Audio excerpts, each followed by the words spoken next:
네, 우리는 성경이 하나님 말씀인 것을 믿습니다. 하나님이 성경을 써서 저에게 주신 것을 믿습니다. 성경 말씀이 계시기 때문에 우리는 성경을 통해서 하나님을 압니다. 뿐만 아니라 우리가 살아가면서도 그냥 사는 것이 아니라 나를 만드신 하나님께서 나에게 주시고 그 성경 말씀을 통해서 살려고 인생의 지침으로 주신 말씀들을 성경 안에서 발견하고 그 말씀과 내 삶을 일치시켜 갑니다. 왜냐하면 그것이 삶에서 가장 귀중하고 가장 좋은 길이기 때문에 그렇습니다. 오늘도 여러분과 제가 말씀을 나눕니다.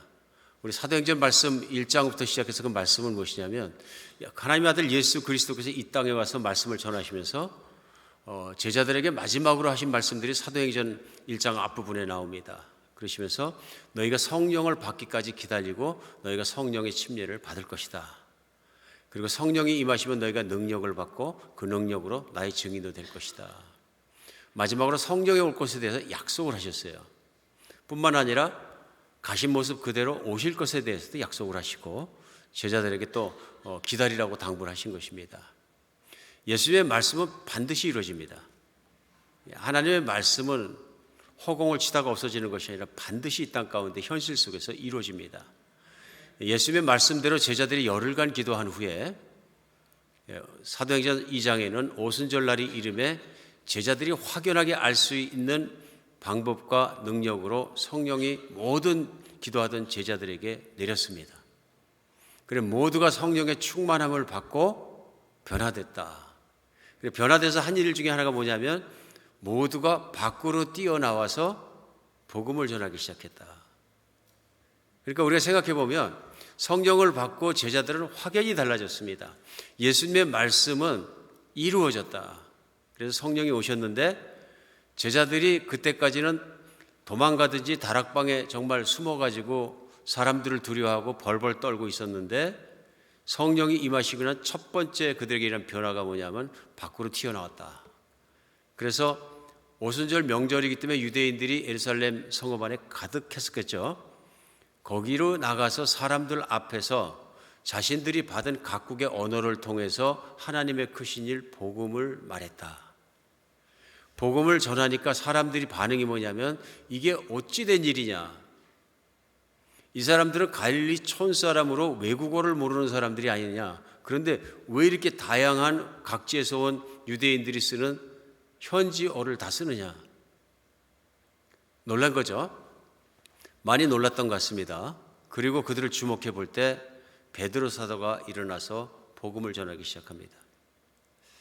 오늘 이 모습을 보니까 제가 생각나는 게 있습니다. 수해 전에 우리 선교단체 미국 청년들하고 또 한국 대학생들하고 또 교인들하고 같이 제가 인도해서 연말에 크리스마스가 지나고 이제 마지막 날이 다가오는 그때에 뉴욕 맨하탄 그 브로드웨이의 타임스퀘어 광장에 나가서 전도를 한 적이 있습니다. 전도를 하는데 그 타임스퀘어 보면은 전광판 제일 큰데 맨 밑에 보면은 뭐 스테이지 비슷하게 만들어 놓은 계단 있는 데가 있습니다. 좀 높은 데가. 마침 거기에 비어가지고 우리 젊은 팀들이 올라가서 거기서 이제 드라마를 했습니다. 스킷이죠. 연극을 했는데 무언극입니다. 물론 말이 없습니다. 한 대여섯 명이 나가서 이제 예수님이 오신 것과 예수님이 또 죄를 담당하신 것과 우리의 연약함을 담당하시고 돌아가신 것과 부활하신 것과 또 승천하셔서 다스리는 그것들을 이제 무언극으로 한 겁니다. 사람도 월락 많이 없고 연말이어서 막 꽉 들어찼는데 그걸 시작하니까 이제 거리 공연인 줄 알고 사람들이 피해 주더라고요. 이렇게. 그래서 보니까 수많은 사람들이 지켜봤어요. 근데 퀘스천은 뭐냐면 이분들이 말 안 하고 하는 이 드라마를 이해를 했을까? 그렇죠? 그래서 그 다음 단계는 뭐냐면 우리 같이 간 모든 사람들과 일행들이 사람들에게 하나하나 나가서 물어본 겁니다. Do you understand what that means? 이 드라마가 무슨 뜻인지 알겠느냐? 이게 무슨 드라마인지 알겠느냐? 하면은 뭐 글쎄 교회에서 하는 것 같은데 어떤 분들은 이제 전혀 상식이 없는 분들은 교회나 복음에 상식이 없는 분들은 말을 안 하니까 잘 모르겠다. 근데 뭐 복장도 갈아입고 분장도 하고 이렇게 다 하기 때문에 인트레스팅 하긴 하죠. 요즘 하는 예술 중에 전위 예술 중에 하나인가 보다 이렇게 생각하는 분도 있었습니다. 그러나 그 순간에 사실 저에게 필요했던 건 궁금해하는 그들에게 이제 그 드라마를 가르쳐 주는 것입니다. 그 드라마에 등장하신 예수님이 누구이며 어떤 분이시고 어떻게 죄를 용서받을 수 있을까 하는 것을 전하는 좋은 툴이 됐던 것을 기억합니다. 성령님은 은혜 주셨습니다. 언어도 내려주셨습니다. 근데 그 언어로 내려주실 때 확실한 것을 제자들이 깨달은 건 뭐냐면 복음 전하라고 주셨다. 그래서 성령의 충만한 가운데 예수님이 증인된다 그랬으니까 자신들이 할 일이 뭡니까? 나가서 전하는 것이 증인의 일 아닙니까? 예수님은 십자가에 돌아가시면 하나님이 부활시켰다. 그걸 전해야 되지 않습니까? 그러니까 이제 길을 나가니까 사람들이 가득 모였는데 사도 베드로가 대표적으로 나와서 복음 전합니다. 그런데 시작하면서 이상하게 생각하지 마라. 왜냐 이상하지 않느냐면 우리가 성령을 받고 이렇게 여러 언어를 말하고 담대하고 이렇게 전하는 것은 이것이 성경 구약 선지자 요엘에 의해서 선포됐던 말씀이라. 마지막 날 말세에 하나님의 성령을 내려주시고 이런 일이 있을 것이라는 것이 여러분과 내가 아는 성경에 이미 쓰여져 있다. 하나님의 말씀은 이루어진다. 하나님의 말씀이 어떻게 허공을 치고 없어졌겠느냐. 수백 년이 지났지만 오늘 이루어져서 그 성령을 우리가 받았다.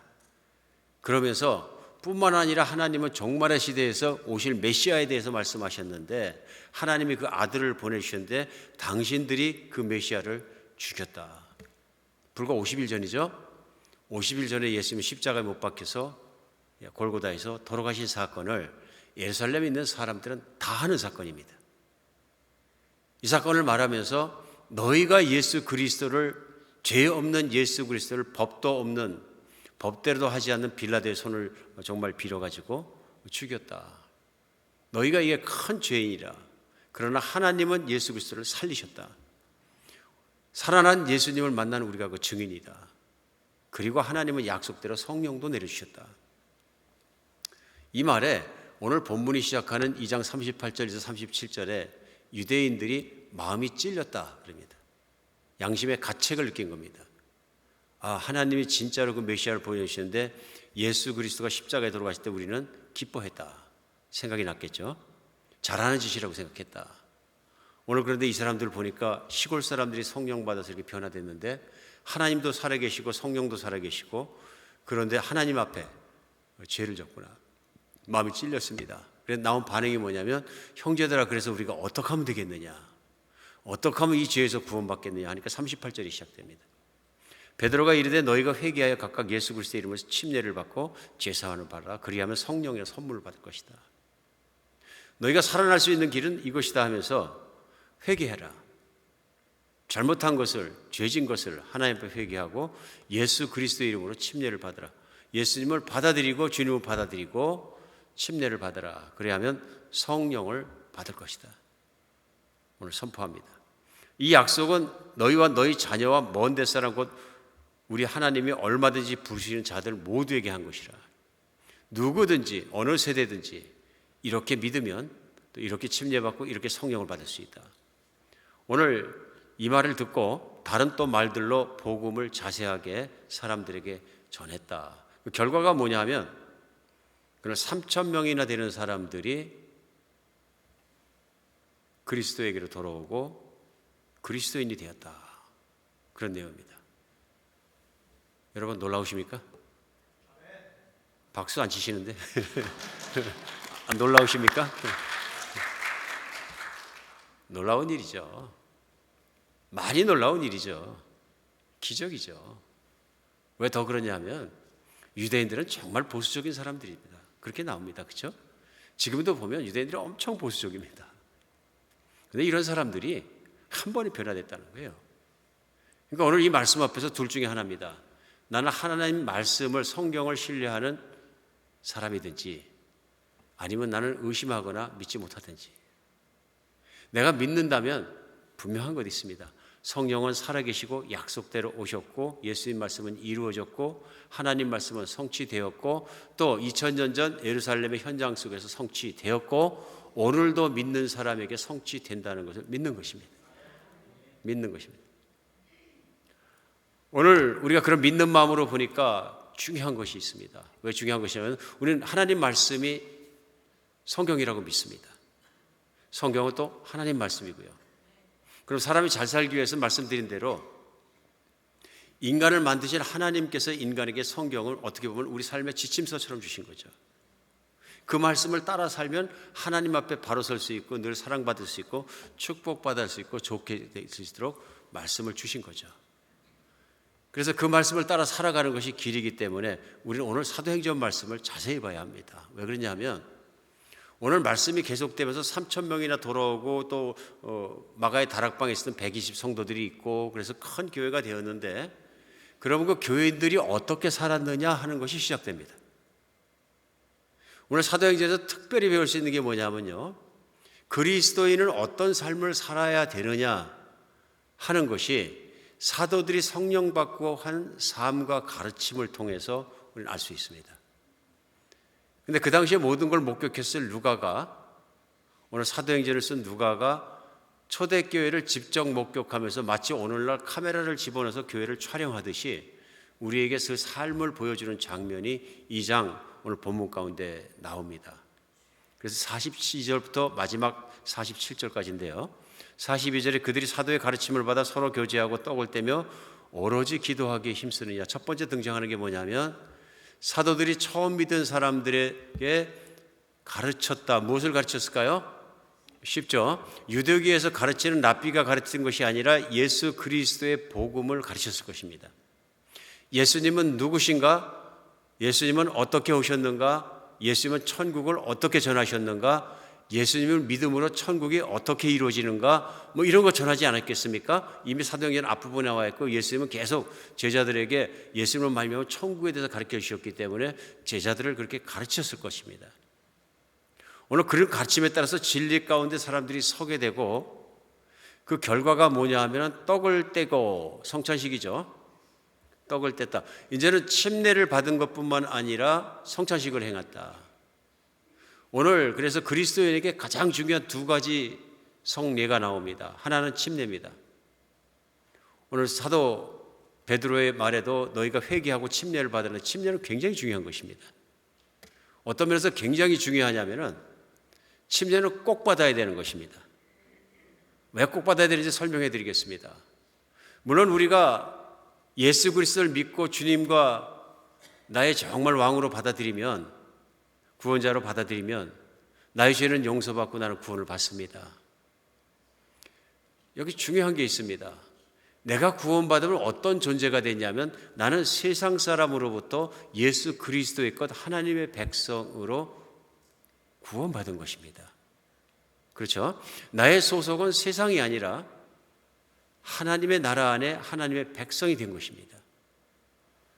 오늘 굉장히 중요한 것이죠. 여기서 교회에서 행하는 침례는 중요한 의미가 있습니다. 무슨 뜻이냐면 내 마음속으로 믿음으로 받아들임으로 내가 그리스도의 사람이 되었고 새 사람이 된 것을 외적으로 하나님의 나라를 이루고 있는 교회 안에 그리스도가 충만한 공동체 안에 나도 일원이 되었다는 걸 공개적으로 드러내는 예식이 침례식입니다. 그러니까 나는 구원은 받았는데 교인이 되고 싶진 않아. 그럼 아직 복음을 모르시는 분인 거죠. 왜냐하면 예수님께서 이 땅에 오시어서 십자가에 못 박히고 돌아가시고 부활하시고 성령이 오시고 나서야 교회가 확고하게 서는 것을 우리는 볼 수 있습니다. 교회는 어떤 것입니까?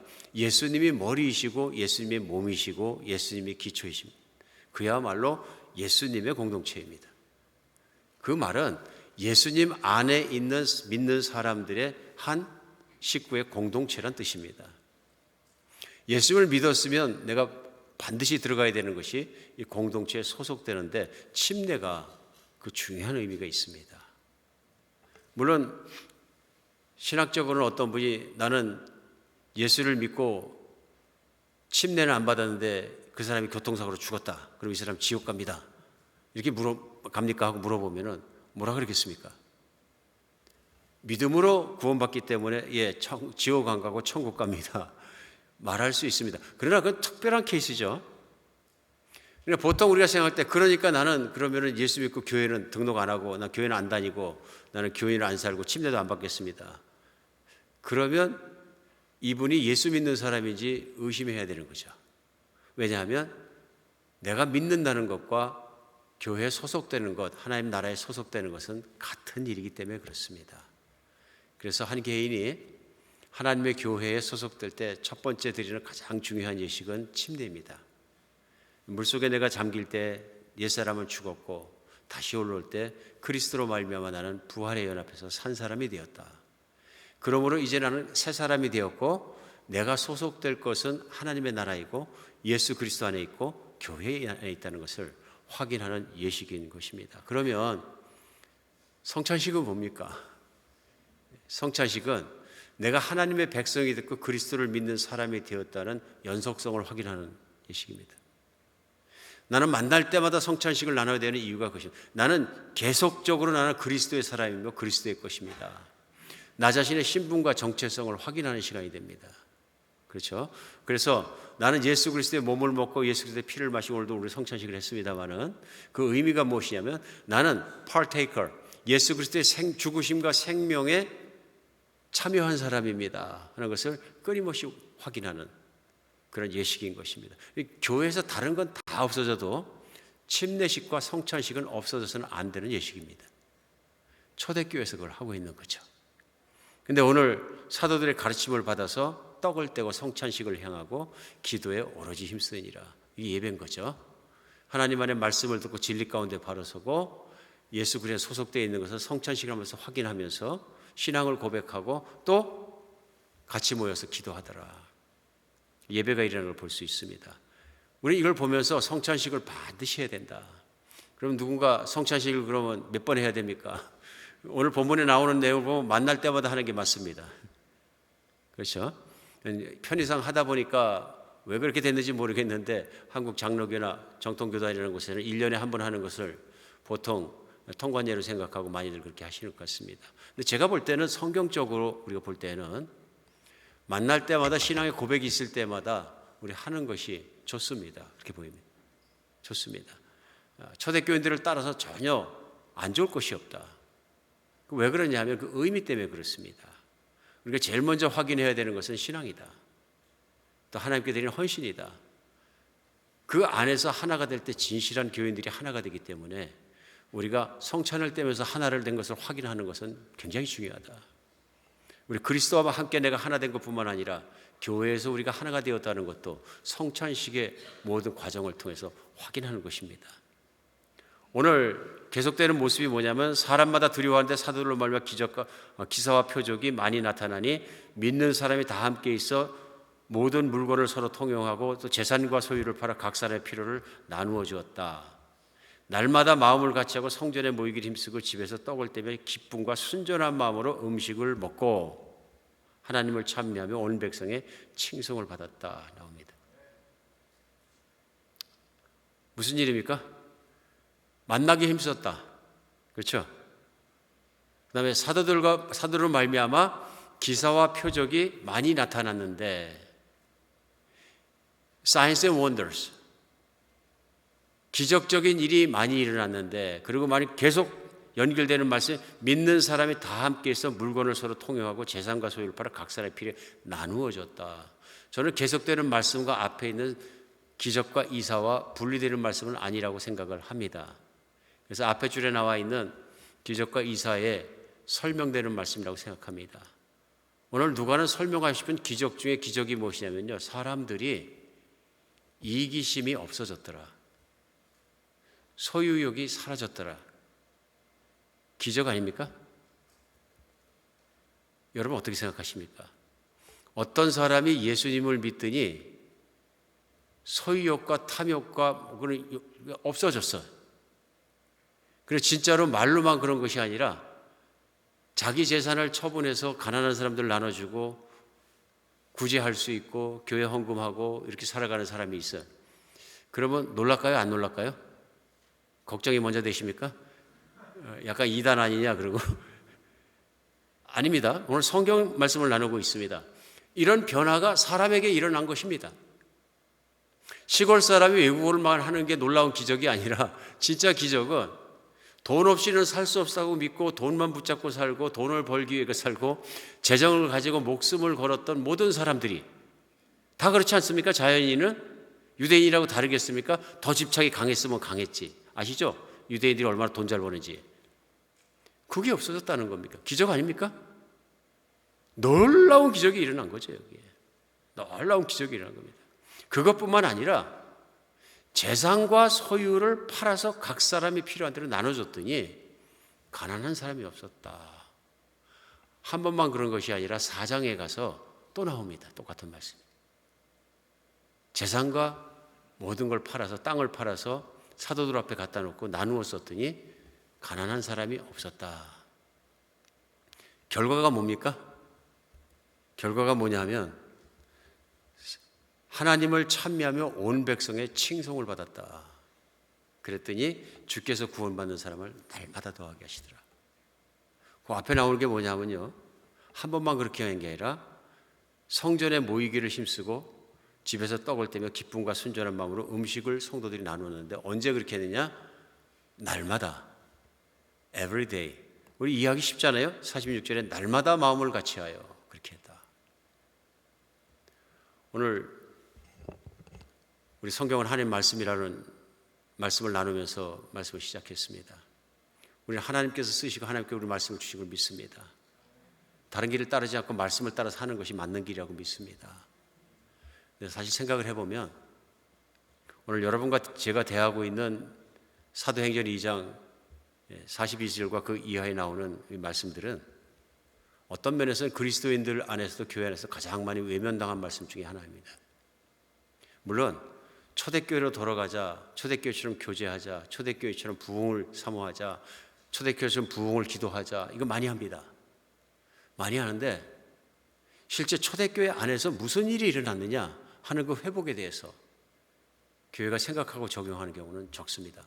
가장 큰 이유 중에 하나가 뭐냐면 요즘 이루기 어려운 것들 중에 하나 때문에 그렇습니다. 왜냐하면 오늘 초대교회가 모여서 제일 먼저 우리 발견할 수 있는 건 모이기 힘썼다는 거죠. 모이기 힘썼다는 겁니다. 매일 모였다는 겁니다.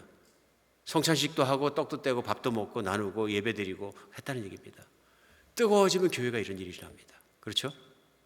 교회가 성령에 뜨거워지면 이런 교회가 일어나는 거죠. 어저께 교회 가는데 오늘도 교회 가고 싶고 또 가고 싶고 이러는 건 성령이 스치는 뜨거움으로 말미암아 교회를 좋아하고 사랑하니까, 하나님을 사랑하니까, 예배드리고 싶으니까 생기는 거죠. 왜 새벽 기도를 오늘도 가고 내일도 가고 매일도 가고 안 빼놓고 하고 그런 거 율법주의자라 그런 게 아니라 하나님 만나고 싶어서 그런 것이죠. 뭐 그런 면에서는 한국 교회가 참 뜨거운 교회입니다. 세계 어디를 가도 한국 교회 유명한 두 가지가 있습니다. 하나는 새벽 기도고 두 번째는 통성 기도입니다. 다 기도와 관계가 있습니다. 좋은 거 유명하다고 저는 생각합니다. 제가 선교단체 섬길 때도 전 세계에서 선교사들이 모였는데 같이 월십하다가 앞에 인도하던 형제가 나오셔서 뭐라고 하냐면 우리 코리안 프레이어 합시다 그랬는데 우리 금방 알아듣습니다. 통성기도 하자는 얘기구나. 독특하거든요. 그러면서 누군가 얘기합니다. What about morning prayer? 새벽 기도는 어떠냐? 미국 사람들 새벽 기도 안 해요. 그렇죠? 독특합니다. 왜 그래요? 부흥이래, 한반도에 부흥이라니까 모이기 힘쓰고 모이고 싶어하고 막 그 일어났다는 얘기죠. 건강한 교회 맞습니다. 그런 교회를 회복돼야 되는 건 맞습니다. 특히 우리가 코비드 팬데믹 이후에는 더더욱 그런 것 같습니다. 더더욱 그런 것 같습니다. 기도할 일이죠. 변화될 일입니다. 이런 팬데믹 이후에 교회 안 나오는 사람 정말 많습니다. 한국에서 목회연구소에서 데이터를 냈는데 퍼센테이지가 생각보다 엄청 높아요. 그런데다가 교회 안 나가는 성도만 나온 중에서 또 무슨 새로 생긴 부유층이 뭐냐면 부류층 그리스도인이라는 게 생겼다는데 뭔가 플로팅 크리스천, 떠다니는 크리스천들이에요. 팬데믹 이후에 교회를 안 나기 시작하니까 하루는 온라인에서 A교회에서 설교 좋네 예배드리고 넥스데이는 B교회에서 찬양이 은혜롭네 또 예배드리고 떠도는 거예요.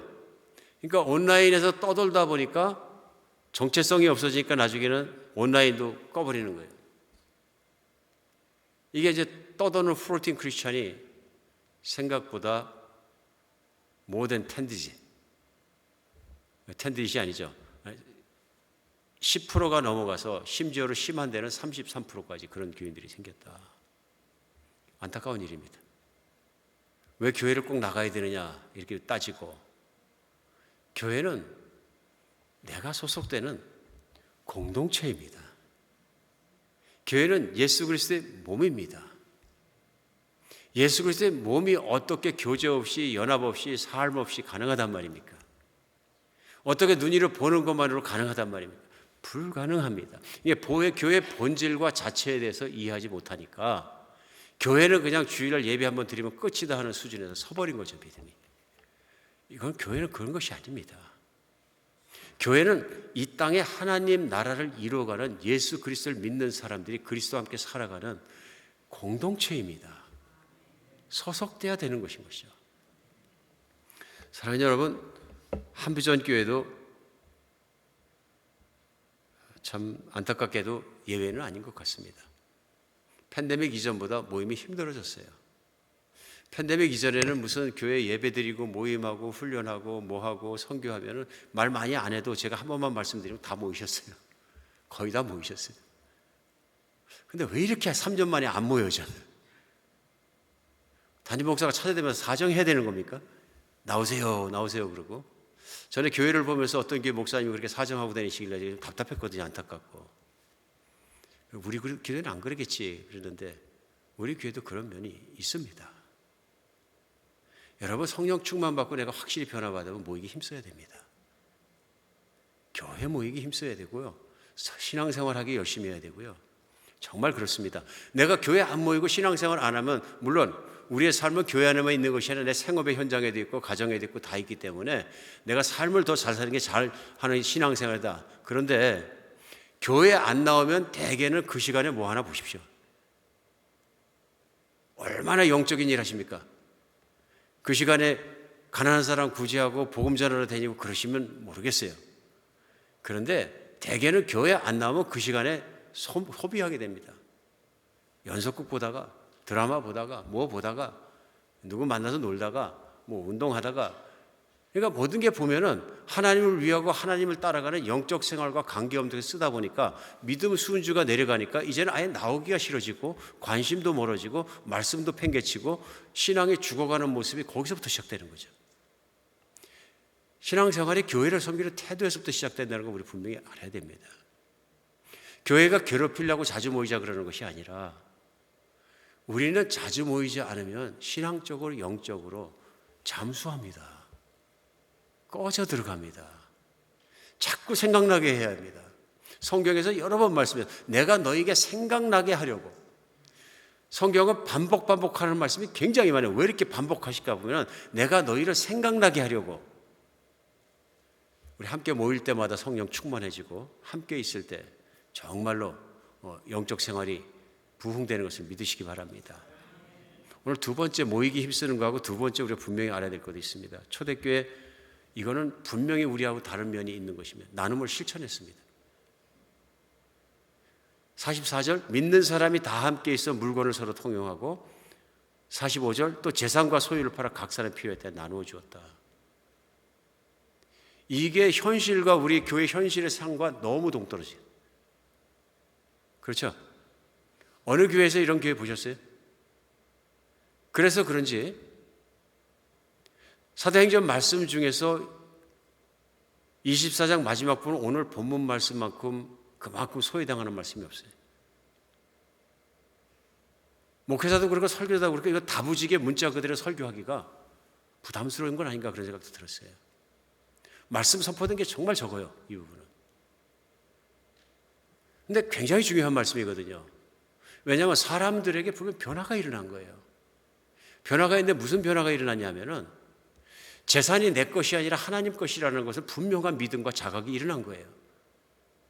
그리고 나에게 주신 재산을 내 마음대로 써서는 안 된다는 자각도 일어났고 그것은 하나님을 영화롭게 하는 일에 사용돼야 되고 그 중에는 내가 먹고 사는 것뿐만 아니라 형제들이 먹고 살 때 포션도 있다는 것을 깨닫게 됐다는 것이죠.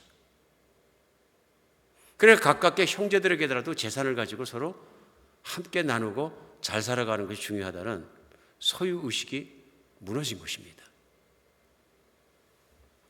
오늘 이 말씀이 왜 이렇게 중요하냐면은 우리 성경이 하나님 말씀이고 하나님 말씀이 우리 삶의 지침이 되기 때문에 우리는 우리 마음을 돌이켜서 이 말씀에 맞대어서 신앙생활을 점검해보지 않을 수 없기 때문에 그렇습니다. 왜냐하면 우리는 믿는 사람이기 때문에 성경에 기록된 모든 내용을 컨텐츠뿐만 아니라 그 정신과 의미까지도 우리가 파악을 해서 우리 삶에 구체적으로 실천해가는 사람이 그리스도인입니다. 그런데 오늘 이 말씀만큼은 그만큼 적용하기가 힘들다, 그런 걸 알 수 있습니다. 아마 초대교회에서도 많이 힘들었던가 봅니다. 그게 왜 그러냐면은 오늘 2장에 이 말씀이 나오고 유무상통의 삶, 있는 자와 없는 자가 나누는 삶이 나오고 4장 마지막 부분에 똑같이 나옵니다. 근데 이상하게도 5장에 넘어가면 무슨 일이 나면 아나니와 삽비라 사건이 나옵니다. 우리가 아는 것처럼 아나니와 삽비라 사건은 교회에 와서 내 재산을 팔아서 헌납하겠습니다 말했던 것 같아요. 그러니까 다 알죠. 교회들이 다 알았어요. 사도들도 알고 헌납할 것이다, 다 한다 그랬다. 안 했어요. 헌납하는 과정에서 얼마를 했는지 모르는데 빼놓고 했는데 아마도 많은 부분은 빼놓고 했던 것 같아요. 그랬더니 무슨 일이 일어나냐면 베드로가 알게 되고 베드로 사도가 아는 것뿐만 아니라 성령의 이름으로 선포할 때 두 부부가 죽었어요.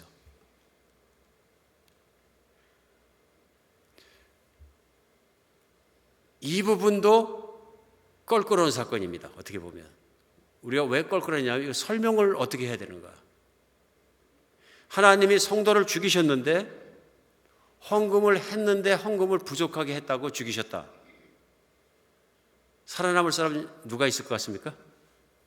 그렇죠? 근데 그 뜻이 아니에요, 분명히. 근데 아무리 생각해봐도 아나니와 삽비라는 두 가지를 갖고 싶었어요. 하나는 교인들의 인정이고요, 하나님의 인정과 교인들의 인정이고, 하나는 내가 재물을 누리는 것과 세상을 누리는 것과 두 가지를 동시에 갖고 싶었어요. 어디서 많이 들었던 얘기입니까? 어떤 분이 하나님의 나라의 발 하나, 나는 세상의 발 하나 딛고 살고 싶어요. 건들지 마세요. 발 빼라 그러지 마세요. 막 그러던데. 성경에 발 빼라 그러는지 알기 때문에 그러는 것 같아요. 그래서 하나님은 그를 죽이셨는데 제가 볼 때는 매번 그러지는 않는 것이 본을 삼아 그렇게 하신 것 같아요. 하나님은 만홀히 여기지 않는 분이라는 것을 보여주시려고 성령이 팽팽 가운데 보여주신 것 같습니다. 같은 일이 있었죠. 하나님의 공동체를 더럽게 하는 일이 있었던 게 여호수아서에 보면 가나안 땅을 점령하는 점령 전쟁 가운데 그 중요한 전쟁 가운데서도 탐욕을 부리지 못한 사람이 있어서 아간이라는 사람이 보물을 훔쳐다가 숨겼는데 하나님께서 아셨습니다. 그래서 이스라엘 백성이 전쟁을 패배합니다. 공동체 의식, 공동체 운명 가르치시는 거죠. 나라가 더러워지고 땅이 더러워지고 그 아간으로 말미암아 더러워졌기 때문에 더러움 가운데 하나님의 능력과 승리를 드러내지는 않으신다. 실패했어요. 그 이유를 따져 물으니까 아간이 나왔고 아간을 부르니까 보물을 숨기게 나왔어요. 죽였죠. 골짜기 끌고 가서 죽였습니다. 인간적으로 어떻게 보면 참 잔인하다 이렇게 얘기할지 모르지만 사람이 좀 탐욕이 있을 수도 있지 하나님께서 호되게 다루시는 이유는 있습니다. 왜 그럴까요? 하나님께서 원하시는 일은 새 사람을 만드시는 일입니다. 옛사람의 가장 큰 문제가 뭐냐면 하나님보다 돈을 사랑하고 하나님보다 쾌락을 사랑하고 음란함을 사랑하고 하나님보다 세상의 성공을 더 사랑하고 하나님보다 마귀와 세상에 있는 존재를 더 사랑하고 따라다니는 그것이에요. 그죄 때문에 예수님은 십자가에 피 흘려 돌아가셔야 했고 하나님은 그 희생의 정말 아픔과 대가를 치르셔야 됐어요. 그 희생을 통해서 살아난 하나님의 백성이 또 세상을 따라간다면 또 세상의 패턴과 흐름을 따라간다면 이건 하나님이 가장 아파하시고 가장 분노하시고 가장 싫어하실 일이 생기는 거죠. 왜요? 배신이기 때문에. 오늘 물질의 문제는 그런 면에서는 심각하게 다뤄져야 된다 이렇게 믿어집니다. 왜 그러냐면 교회 안으로 세상이 밀고 들어오면 세상이 어디서 끝났는지 선이 보이지 않는 게 문제라는 거예요. 그게 굉장히 큰 문제입니다. 시자이 마한이라는 목사님이 그분이 쓰신 책 월드리네스라는 세속화, 세속이라고 얘기할 수 있을까요? 그 제목으로 쓰신 한국어로 번역된 책은 없는 것 같아요. 그래서 제가 그 책을 보다 보니까 이런 부분이 나옵니다. Today, the greatest challenge facing Bible-believing American Christians is not persecution from the world, but seduction by the world. 이런 말이 나와요. 제가 번역을 해봤어요. 오늘날 성경 말씀을 믿고 따르는 크리스천들에게 가장 큰 위험은 핍박이 아니라 세상의 유혹이다. 저는 이거 이제 믿을 수 있습니다. 아멘입니다. 유혹이 훨씬 더 무섭습니다. 유혹이요. 예전에 유명한 설교가이신 영국의 찰스 스퍼전 목사님은 이런 말씀하셨어요. 내 생각에 지금 현재 교회가 세상에서 정말로 아주 적은 영향력밖에 미치지 못한 이유는 반대로 세상의 교회에 막대한 영향을 미치기 때문이다. 이 말씀도 인정이 되네요. 오늘 사도행전 교회는 특징이 뭐냐면요, 오늘 마지막 37절 말씀, 세상 사람들의 칭송을 받아갖고 믿는 사람들이 밀려 들어왔다는 얘기예요. 부러워했다는 얘기입니다. 존경했다는 얘기입니다. 나하고는 다른 삶을 사는구나. 하나님 말씀이 이루어지는구나. 착하구나. 선하구나. 어떻게 저렇게 살 수가 있느냐. 흠모하게 됐다는 얘기입니다. 이게 하나님의 뜻이거든요. 예수님께서도 마태복음에서 산상수훈에 말씀하신 게 너희 세상의 빛이라. 너희를 숨기지 마라. 세상이 보고 부러워할 것이다. 그리고 또 요한복음 말씀하시거든요. 14장에 너희가 서로 사랑하면 세상이 내 제자인 줄 알 것이다. 자기를 희생하는 사랑으로서 섬기게 되면 세상에서 없는 것이기 때문에 세상이 아닌 세상이 있구나. 하나님의 나라는 다르구나. 흠모한다는. 그런데 오늘 찰스 스펄전 목사님 지적하는 말씀은 그거죠. 교회가 세상에 그런 영향력을 끼치지 못하는 것은 교회 안으로 세상이 너무 많이 들어왔기 때문에 그렇다. 교회가 어디 있고 세상이 어디 있는지 알 수가 없다. 이어서 이런 말도 했습니다. 교회 역사에서 부흥을 일하는 시대에는 교회가 시작되는 곳에 세상이 끝났다. 교회 역사에서 이따금씩 영적인 부흥이 일어날 때마다, 회개운동이 일어날 때마다 회개하고 일어난 게 뭐냐면 세상이 교회까지 들어오지 못하고 교회가 시작되는 라인이 있을 때서 세상은 더 이상 끝이 났다. 그런 얘기입니다. 오늘 어디가 세상인지 어디가 교회인지 모르는 건 세속화입니다. 교회가 세상을 닮아가는 거예요. 세상이 교회를 부러워해야 되는데 그 가장 큰 이유 중에 하나가 뭐냐면 물질입니다. 왜냐하면 세상은 정말로 음란하게 물질적입니다. 세월이 갈수록 더더욱 물질적이고 더더욱 탐욕스러워집니다. 잔인할 만큼 물질을 추구하고요. 그 물질 때문에 죽이고 살리고 난리도 아닙니다. 우리는 누구나 다 압니다. 이거는. 그렇죠? 하나님이 추구하시는 하나님의 나라는 물질의 세계가 아닙니다. 물질이 왕이 되는 세계가 아닙니다. 물질의 번영이 목표가 아닙니다. 하나님의 다스림과 공급하심과 그 안에 평화와 기쁨을 누리는 것입니다. 그런데 그리스도인들 살아가면서 세상 사람과 물질을 다루면서 차이가 없다면 버는 방법도 같고, 그렇죠? 그리스도인이 사업을 하나, 그리스도인 아닌 사업이 사업 하나, 최저임금 주고 종업원을 쪼기는 똑같고, 승진하려고 겉멋을 쓰고 술도 마시고 따라다니고 뭐 이렇게 하면서 온갖 수단하고 가리지 않고 올려가려고 몸부림치는 건 옆에 있는 사람들에게 덕을 안 끼치고 살아가면서 성공하려고 몸부림치고 부자가 되려고 몸부림치는 건 똑같고, 쓰는 것도 보니까 똑같고, 좋은 집 사고 좋은 차 사고 그저 그거 누리기 위해서 또 돈 벌고 하는 모습도 똑같고, 자식 좋은 학교 보내고 성공시키고 다를 게 하나도 없다면 물질에 대해서 다른 게 무엇이냐. 쉽죠? 나는 그리스도인입니다. 그래서 내가 그리스도인이기 때문에 안 믿는 사람하고 비교했을 때 내 가계부에, 지출부에는 무엇이 몇 퍼센트나 얼마나 다르냐 하는 것입니다.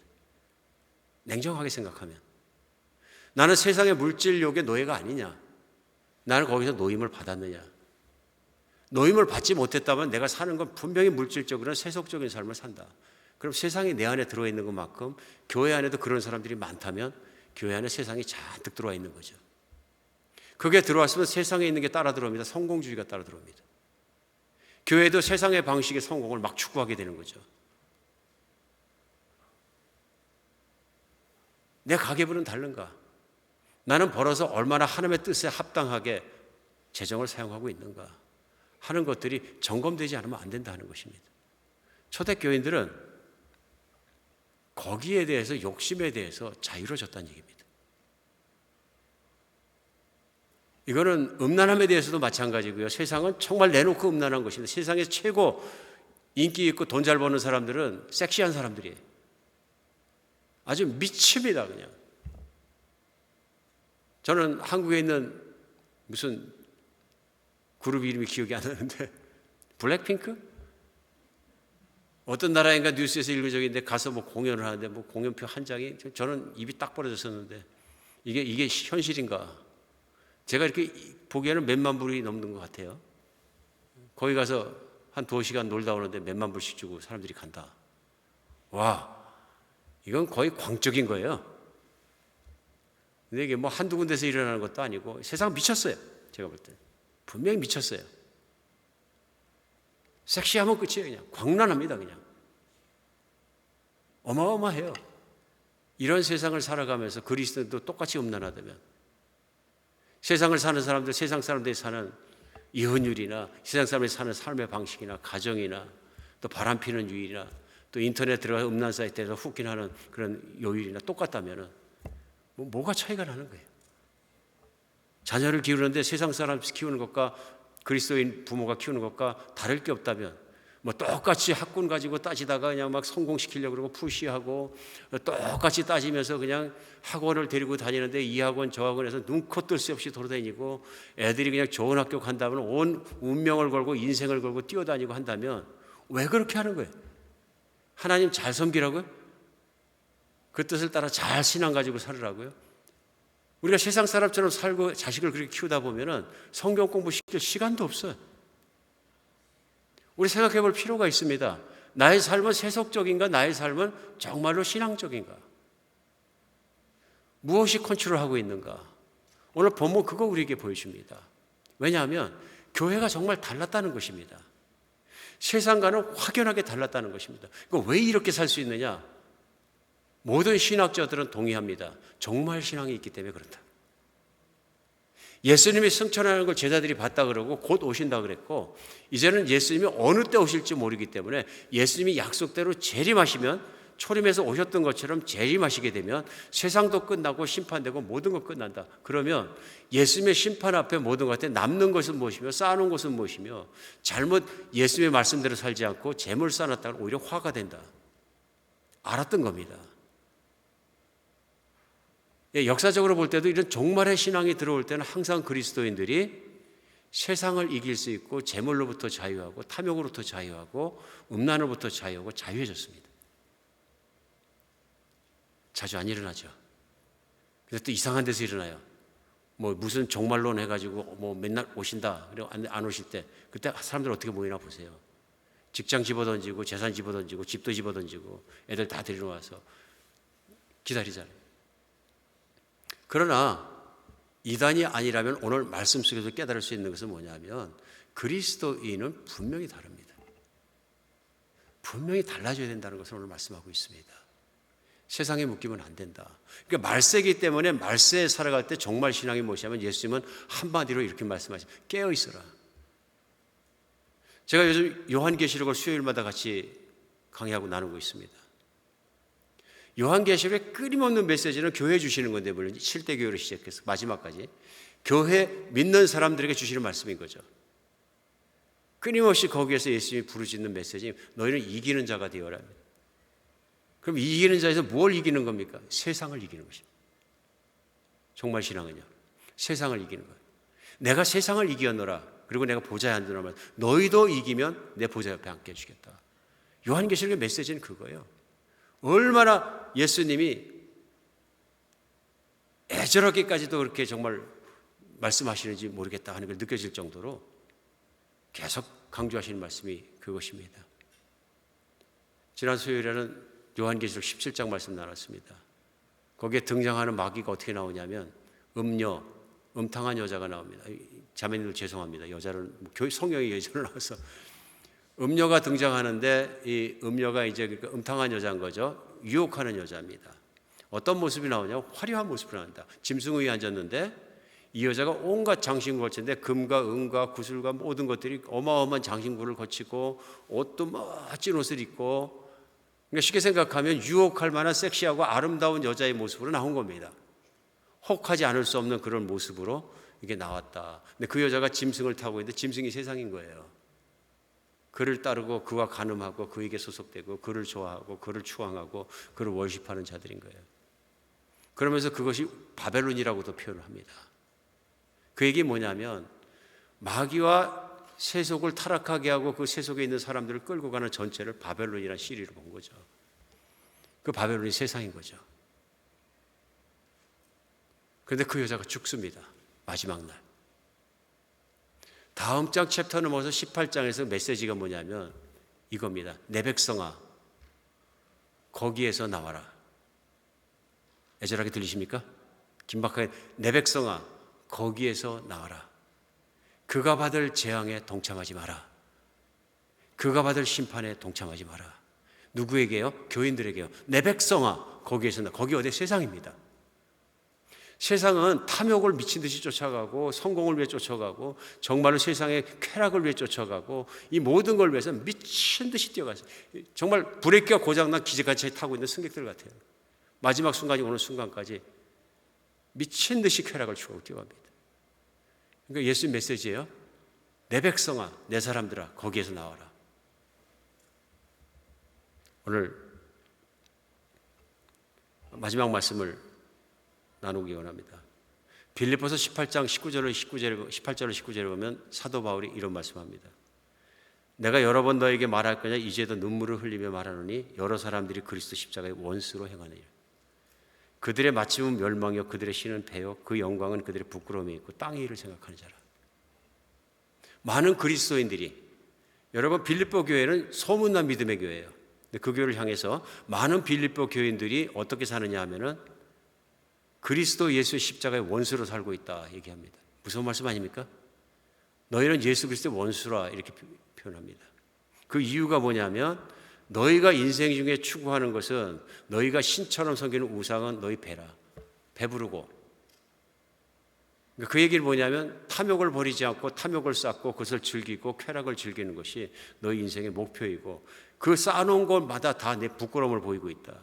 그래서 땅의 일을 생각하는 자라. 하나님 나라의 일 생각하지 않고 하나님 말씀 생각을 살아가는 너희를 향해서 무서운 말씀을 하는 것입니다. 그런데 이것을 십자가의 원수다라고 표현합니다. 왜 그럴까요?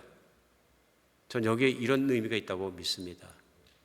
예수님이 십자가에 못 박혀서 피 흘리고 몸 찢고 돌아가시고 그 피로 우리를 구원해 주신 것은 부자가 되라고 더 이상 갈 거 없을 만큼 많이 가지라고 성공해서 하늘 끝까지 세상 사람 추앙받으라고 그렇게 죽으신 것이 아니시라. 세상을 따라가다 세상에 미쳐 동화돼서 따라가다 심판으로 들어갈 수밖에 없는 죽음의 길을 달려가고 있는 나를 영원히 살리기 위해서 그렇게 하신 것이라. 그런데 기피로 그 생명으로 구원받은 우리가 세상을 따라가고 세상 사람처럼 산다면 이것이 맞겠느냐? 원수가 아니냐? 돌아서라. 세상에서 나와라. 선포하는 말씀인 것으로 믿어집니다. 사랑하는 여러분, 우리가 세상 사람같이 우리도 물질적이고 쾌락 추구하고 감각적이고 자기중심적으로 성적으로 물러나고 산다면 우리 주님 오늘 사도행전을 통해서도 말씀하신다고 믿어집니다. 아니다. 교회는 달라야 한다. 그리스도인은 세상 사람과 달라야 한다. 우리는 세상에서 멸망받는 세상에서 하나님의 나라로 그리스도의 것으로 구원받고 부름받은 사람입니다. 최소한 사도행전을 보면서 우린 당장 내일부터 재산 팔고 살자는 제안을 하는 건 아니지만 이건 알 수 있습니다. 모든 재물은 하나님이 주신 것이다. 그 안에 하나님의 포션이 있다. 하나님의 나라를 위해서 써야 될 것도 있고 하나님 나라를 위해서 헌신해야 될 것도 있다. 그 안에 형제를 사랑하라 그랬으므로 형제를 사랑하고 형제를 돕는 데 써야 될 재정이 있다. 그 안에 내가 말씀대로 살아가면서 이웃을 섬길 때 써야 될 재정도 있다. 근데 나의 가계부는 오직 나를 위해, 오직 내 가족을 위해서만 100% 벌어 100% 쓰고 있다면 내가 정말 하나님의 패턴대로 살아가고 있는가 심각하게 생각해 봐야 한다. 혹시 나는 세상적인 세속이 들어와서 그 길을 따라가고 있는 잘못 살고 있는 그리스도는 아닌가 생각해 봐야 한다. 나의 가정도 돌아보고 음란함도 마찬가지고 모든 영역 속에서 내가 인생 속에 추구하는 것은 무엇인가 다시 한번 점검하며 우리 하나님 안에 살아가야 합니다. 우리 주님 안에서 오늘 말씀이 좀 길어졌습니다만은 그렇게 돌아서고 그렇게 깨끗해지고 그렇게 다시 잡아지는 시간이 되었으면 좋겠습니다. 기도하겠습니다. 하나님, 우린 연약합니다. 하나님, 세상 앞에 쓰러집니다. 세상과 타협합니다. 때에 따라서 미친 듯이 세상을 쫓아가기도 합니다. 정말 주님께 드리는 마음은 조금이고 말씀대로 살려고 피 흘리기까지 싸우면서 살아가는 그런 삶은 조금이고 세상에서 정말로 유혹하는 대로 내키는 대로 좋은 대로 그 장단에 춤을 출 때가 많이 있는 것을 고백합니다. 아니면 사도행전의 부흥임이 있을 때 교회의 모습을 보면서 우리의 교회가 우리 신앙이 얼마나 달라져야 되는지 다시 한번 깨닫습니다. 그 말씀 앞에서 내가 섰을 때 얼마나 초라한 모습이고 영적인 얼마나 헐벗은 모습인지 말씀 안에서 발견합니다. 하나님 우리를 회복시켜 주시옵소서. 우리를 회개하게 해 주시옵소서. 주님께로 돌아서게 해 주시옵소서. 우리 주 예수 그리스도 이름으로 기도합니다.